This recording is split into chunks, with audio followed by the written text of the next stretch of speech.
Hey gamers, it is less than a week until Avowed is going to be released for you early access people, and we learned 175 new things from an interview Carrie Patel did with Minixit is the channel name. Go check out the full interview, but I watched the whole interview and I found 20 interesting things that I think you guys would want to know, or maybe you don't know, or maybe you already know some of them, but these are things that I think are going to change your mind if you're thinking about buying Avowed or if you're thinking, oh my God, I'm going to be even more excited than before. So let's get started. Number one, Avowed is not open world, it is open zone. And again, I think I've discussed this in other videos. I think this is great because open world games can take you a really long time. And especially if you're older or you have some attention issues like me, like after 20, 30, 40 hours in a game, I kind of get bored sometimes. So open zone is kind of good, which means that you have a zone, you can explore everything within the zone, but that is it. It's not like you can go between zones in a sense, right?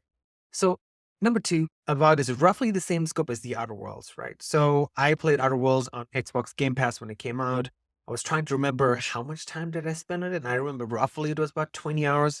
I did check time to beat, and it was about 13 hours if you just did the main story without the side quests. About 26 hours with the side quests. So 20 hours is pretty good for a game. And then again, right, Avowed is watching some of the videos and interviews, right? Some people seem to be doing 1 to 2 runs or 3 runs, depending on the type of character you played with. So I'm going to try and do that this time. Number three, choices in Avowed could carry forward to Avowed 2, which is pretty cool. So that means potentially there's a sequel in the making. And it seems like after watching some of the more recent interviews this week that there is a chance that Avowed 2 is going to happen, just depending on how sales do as well. Number four, game was delayed for more time to cook. That's what Carrie Bertel said. So more time to cook means they were fixing other things, but what else did they fix? Um, she mentioned the last big feature was difficulty and upgrade costs, which is number five. Makes me think that the game was maybe too easy, and I feel like a lot of games in the last like 3 to 4 years have been on the more difficult side. And again, upgrade costs might have been things were too cheap. So you're able to upgrade, too fast and become overpowered later on in the game. Number six, enemies do not scale with your level, which is awesome because I hate having to fight difficult battles all the time. Like I remember playing Divinity 2 and towards the end of the game, I kind of felt like battles that took you 20 minutes, in your first 10, 15 hours, now we're taking you 45 minutes, which is kind of good. But at some point in the game, especially for someone my age, you just want to get done and over with the game. Number seven, you can upgrade your companion powers. You can upgrade their gear or give them gear. So you do have some control over your companions, which is kind of good. And I like the fact that it is simplified, that you're not spending 20 minutes, putting gear on your companions. Number eight, start a new game after you roll the credits. So that means you're likely to have finished the quests. So we did find out no new game plus or the equivalent of that in the game.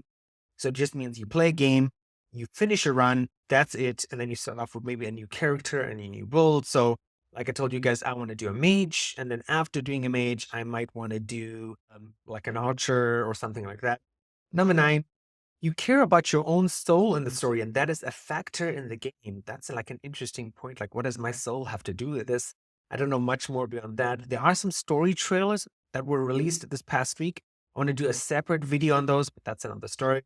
Number 10, by the end of the game, you know which god you belong to, and that is an important part of the story. So we know there are a bunch of gods in the Aura universe. I don't know much more than beyond that. There is a specific god video that I'd like to include, but we'll see. Number 11, the game supports a third-person camera, which I loved. I'm not sure if I want to do first person or want to do third person. Maybe that's two separate videos where my first run I do first person and my second run I do third person. Oh my God, that is a tongue twister. Number 12, right, with the rifles and the guns that you never run out of ammo, which is awesome. The downside being that it does take more time to reload compared to like Halo, where like Halo, of course, right, it's pretty fast to shoot guns and fire ammo and go through the ammo that you have. I love because I feel like in some games, right, when you have like a gun or a rifle or even a bow, you have to think and worry about ammo, which I think it's good for people who want that kind of challenge. I do not. I want to have fun shooting things. Number 13, put lots of points into dexterity will make you overpowered, perhaps. So the question was asked was like, what is an overpowered build? And she had to think about it. And her answer was like, that if you do put lots of points into dexterity, right, that is a fun way to run through the game. Maybe a bit too strong. I guess you guys will have to find out. Number 14, multiple endings. Again, we already knew this, not much there. Number 15, maybe DLC, nothing confirmed it. And I guess we're in that sort of risk adverse moment where they probably have DLC plans. They can probably jump on it relatively quick. Again, we're waiting to see how the game sells in the next week or so. Number 16, there are going to be character cameos from Pillars 1 and Pillars 2.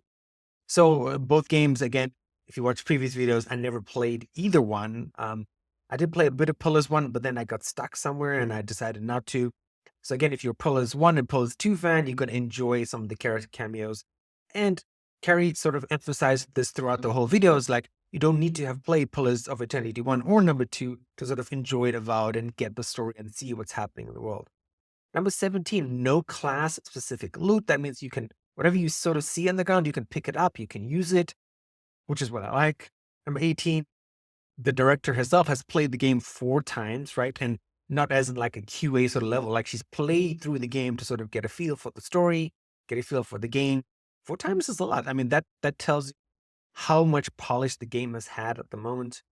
Number 19, so from the time you start the game to combat, it's 90 seconds, which is pretty good. Like sometimes I hate games that start with this really long story. Again, I'm not a story person. You guys would know that.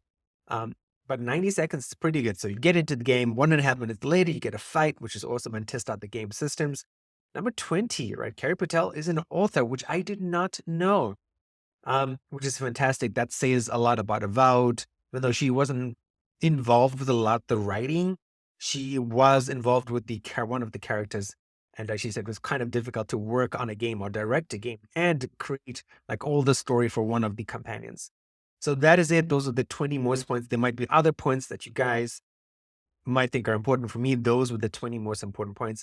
Let me know what you think down in the comments. Are these important? For me, the most exciting would have to be enemies do not scale with your level, because I love, and some people probably hate this, but I love the fact that you can get overpowered in some games, right? You can do all this grinding it and gain levels.